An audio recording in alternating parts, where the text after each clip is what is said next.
গতকাল ওনার মেয়াদ শেষ হয়ে গেছে। 15 তারিখ 14 তারিখ কোনো বুকিং ছিল, কালকে মেয়াদ শেষ হয়ে গেছে।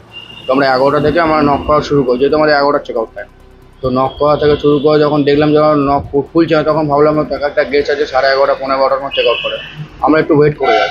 তো যখন দেখলাম 11:30 পার হয়ে গেল, তখনও কোনো রেসপন্স পাচ্ছি না, তখন আমরা আমাদের স্যারের সাথে কোঅপারেট করে তো আমরা তখন রুম নক করা শুরু করলাম। তো যখন কোনো রকম কোনো রেসপন্স পেলাম না, তখন আমাদের ম্যানেজার স্যার আমাদের একে ফোন করলেন, থানায় ফোন করলেন। তো থানা থেকে পুলিশ আসছে, আমরা একটু পুলিশের সাথে আমরা উপরে গেলাম আমাদের দুজন স্টাফ নিয়ে। তখন স্যারের ওনাদের পারমিশনে আমরা দরজা তখন ভাঙলাম। আমার সঙ্গে একটা পুলিশ ছিলেন দরজা ভাঙাতে, সেটা আমাদের কাছে ভিডিও রয়েছে। তো তারপর আমরা ওই দরজাটা ভাঙলাম, ভেঙে দেখলাম ওনার ওরকম অবস্থায়। কিরকম অবস্থা? মানে গলায় দড়ি দিয়ে মানে বসে আছে।